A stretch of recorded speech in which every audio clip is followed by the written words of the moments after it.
दोस्तों आप सभी का स्वागत है आपके अपने YouTube चैनल में। आज जो है हम आप लोग को एक क्वेश्चन बताने जा रहे हैं। क्वेश्चन ये है, क्लास 9 से रिलेटेड है। क्वेश्चन है कि एक समद्विबाहु त्रिभुज का क्षेत्रफल ज्ञात करें जिसकी प्रत्येक भुजा 5 सेंटीमीटर तथा असमान भुजा 8 सेंटीमीटर है। देखिए दोस्तों, सबसे पहले हम लोग को पॉइंट फोकस करना है क्या, क्वेश्चन पे। क्वेश्चन क्या बोल रहा है कि एक समद्विबाहु त्रिभुज। अब कहेंगे हम लोग समद्विबाहु त्रिभुज किसे कहते हैं, तो उसके बारे में हम लोग जान लेते हैं। समद्विबाहु होता है दोस्तों ऐसा त्रिभुज जिसकी दो भुजा बराबर हो, ठीक ना। दे मान लीजिए दो भुजा बराबर हो, उसको समद्विबाहु। मान लीजिए ये यदि ये और ये भुजा बराबर है और ये कुछ भी हो सकता है, ठीक ना, कम बेसी चलेगा, लेकिन ये दो भुजा बराबर हो तो उसको समद्विबाहु त्रिभुज कहते हैं, ठीक। तो बोलता है कि एक समद्विबाहु त्रिभुज का क्षेत्रफल ज्ञात करें जिसकी प्रत्येक भुजा 5 सेंटीमीटर, मतलब कि एक गो भुजा 5 सेंटीमीटर है, ठीक। और प्रत्येक भुजा 5 सेंटीमीटर और समान भुजा 8 सेंटीमीटर। मतलब जो बराबर नहीं है ना दोस्तों, ये तो जो मान ले बराबर नहीं है वो 8 सेंटीमीटर का असमान भुजा उसको कहते हैं, जो बराबर नहीं हो। तो बराबर भुजा तो देखिए दोस्तों 5 सेंटीमीटर समद्विबाहु त्रिभुज है, यानी यदि इधर 5 होगा तो ये भी तो 5 होगा। तो सबसे पहले हम क्या करेंगे, सबसे पहले जो है,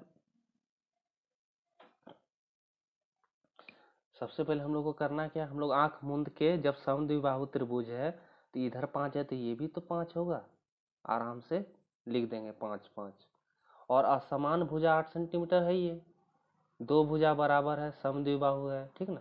तो 5 5 और असमान भुजा 8 है। इतना चीज हम लोग को मिल गया। इतना चीज जब हम लोग को मिल गया तो सबसे पहले हम लोग त्रिभुज का जो है क्षेत्रफल निकालेंगे हिरोन का सूत्र से। त्रिभुज का क्षेत्रफल कैसे निकलता है दोस्तों, ये मान लीजिए सबसे पहले ए बराबर कितना, एक भुजा है 5, बी भुजा है 8, ठीक। और सी भुजा है 5, ठीक। इस सबको हम भुजा मान लिया, मान ली ए भुजा का 5 सेंटीमीटर है, बी भुजा है 8 और सी भुजा है 5 सेंटीमीटर, ठीक। सबसे पहले हम ए बी सी मान रख लेंगे, ठीक।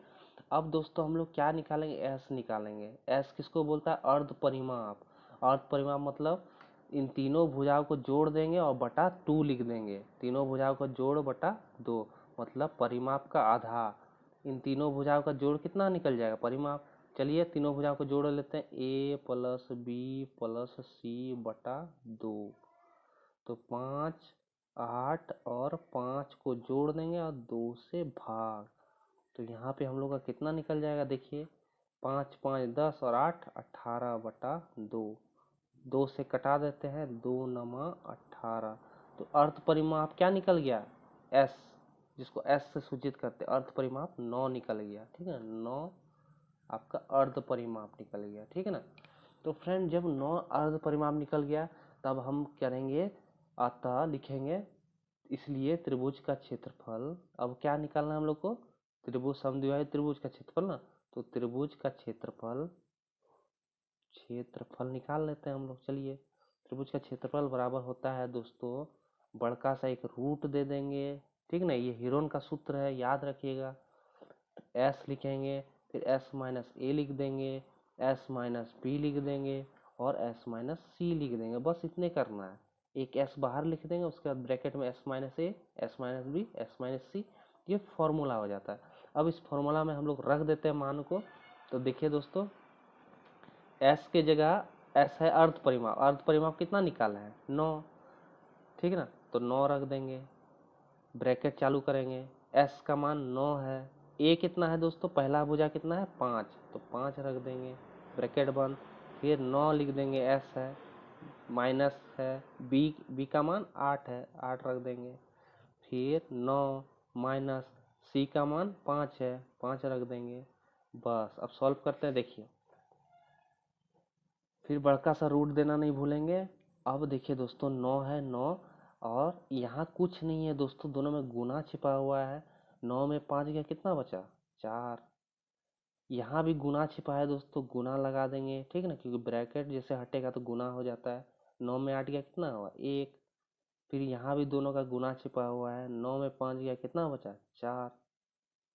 तो अब हम दोस्तों क्या करेंगे, सबसे आसान गुणनखंड ज्ञात कर लेंगे, बहुत ही ईजी होता है। ऐसे जब रूट अंडर हो तो गुणनखंड वाला बना लीजिए। जैसे जैसे 9 का गुणनखंड ज्ञात करेंगे, सबसे पहले 9 है ना, तो 2 से कटेगा नहीं, कटेगा 3 से कटाते हैं, 3 तिया 9, 3 से कट गया।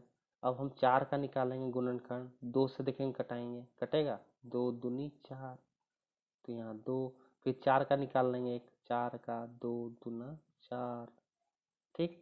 तो एक का दोस्तों कुछ नहीं निकलता ना, एक को हम लोग जानते हैं, एक का गुणनखंड कुछ नहीं निकलता, वही सेम एक ही रहता है, ठीक है ना। तो फ्रेंड अब जो है हम लोग को क्या मिल गया, 3 गुना 3 गुना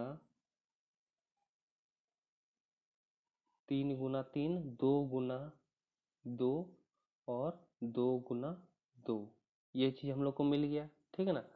जब इतना मिल गया, देखिए 3 गुना 3 लिखिए, ये 9 का हम गुणनखंड लिखे सबसे पहले, 4 का फिर गुणनखंड 2 गुना 2 लिख दिए यहाँ पे, एक को रहने दिए, एक को किसी भी संख्या से गुना करेंगे तो सेम ही रहेगा, ठीक ना, एक का गुणनखंड नहीं निकलता है, इसको छोड़ देंगे वैसे ही। फिर 4 का फिर निकाले गुणनखंड, 2 गुना 2, यहाँ 2 गुना 2 लिख दिए, ठीक। अब दोस्तों हम लोग लिख सकते हैं ना 3 पर स्क्वायर, यानी 3 2 बार है। उसके बाद गुना लिखेंगे, दो दो गो है ना, तो 2 के ऊपर स्क्वायर, मतलब 2 2 बार है, और यहाँ भी 2 के ऊपर स्क्वायर, 2 2 गो है। अब दोस्तों एक नियम है कि ये स्क्वायर और ये रूट, जब रूट स्क्वायर और रूट कट जाएगा, ये 3 रूट के बाहर निकल जाएगा, तो 3 आ जाएगा बाहर। फिर यहाँ स्क्वायर स्क्वायर रूट कट गया, ये भी 2 फ्री हो गया, ठीक है। गुना है तो गुना ही, तो ये स्क्वायर रूट भी हट गया तो 2 हो गया दोस्तों, और यहाँ स्क्वायर और रूट भी हट गया तो यहाँ भी 2 बच गया, ठीक ना। तो ये रूट्स जो है, जिसका जिसका ये स्क्वायर रूट कट गया, ये बाहर निकल गया, फिर 2 भी बाहर निकल गया, सेम 2 भी बाहर निकल गया, 3 का 3 6, 6 का 6, 6 दूनी कितना हो गया 12। त्रिभुज का क्षेत्रफल दोस्तों देखिए यहाँ पर क्वेश्चन जो है सेंटीमीटर में है ना, सेंटीमीटर सेंटीमीटर, तो यहाँ भी जो है सेंटीमीटर होगा।